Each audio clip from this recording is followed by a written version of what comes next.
দীপাবলিতেই কুকুর প্রেম। নাগাল্যান্ডের মানুষ যখন কুকুর মেরে খায় তখন এইসব কুত্তা প্রেমীদের খুঁজে পাওয়া যায় না। কিছুদিন আগে কলকাতায় যখন বন্যায় ফেসে গেল হাজার হাজার কুকুর নিখোঁজ হয়ে গেল, তখন এই কুত্তা প্রেমীদের খুঁজে পাওয়া যায় না। দার্জিলিং এ ধস নামলো, কুত্তা প্রেমীদের খুঁজে পাওয়া যায়নি। কলকাতার বিভিন্ন কলকারখানায় আগুন লেগে গেল, বিভিন্ন বস্তিতে আগুন লেগে গেল, তখন এই কুত্তা প্রেমীদের খুঁজে পাওয়া যায়নি। এরা গর্ত থেকে বেরিয়ে এসছে আমাদের দীপাবলির সময় এবং দেখাচ্ছে তোমরা শব্দবাজি ফাটিও না, কুকুরদের অনেক কষ্ট হচ্ছে।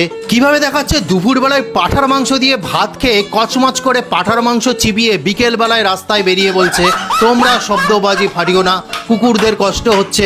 রাতের বেলায় মুরগির মাংসের লেগ পিসটা চিবিয়ে চিবিয়ে খেয়ে 1 ঘন্টা পরে বেরিয়ে বলছে তোমরা কুকুরদের কষ্ট দিও না, শব্দবাজি ওরা সহ্য করতে পারছে না।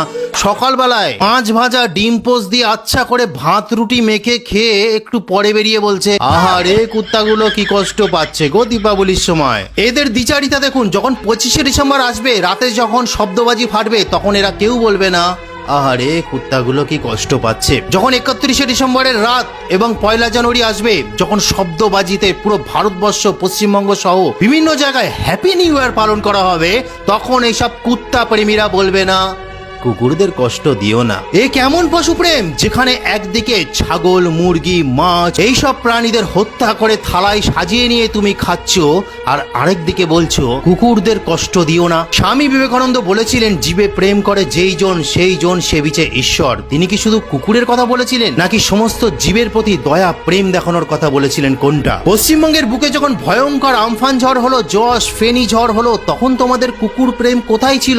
শুধু কি দীপাবলির সময় কুকুর প্রেম উতলে পড়ে? এর থেকেই প্রমাণিত হয়ে গেল এরা না প্রতিবাদ করে 25শে ডিসেম্বর 31শে ডিসেম্বর 1লা জানুয়ারি বিভিন্ন ঝড় আসলে বিভিন্ন বন্যা আসলে শুধুমাত্র দীপাবলি যখন আসবে, দীপাবলির সময় যখন শব্দবাজি ফাটানো হবে তখনই এদের অভিযোগ, তখনই এদের কুত্তা প্রেম উতলে পড়ে। সারা বছর মাছ মাংস খেয়ে দুদিনের জন্য এদের কুত্তা প্রেম উতলে পড়ে। তাই এটা কোনো কুত্তা প্রেম হতে পারে না, এটা সম্পূর্ণ একটা দীপাবলি বিরোধী কার্যকলাপ। তো আজকে বলার ছিল, আপনারাই বিচার করুন যে এটা কি সত্যি কুকুর প্রেমী নাকি দীপাবলি বিরোধী কোনটা।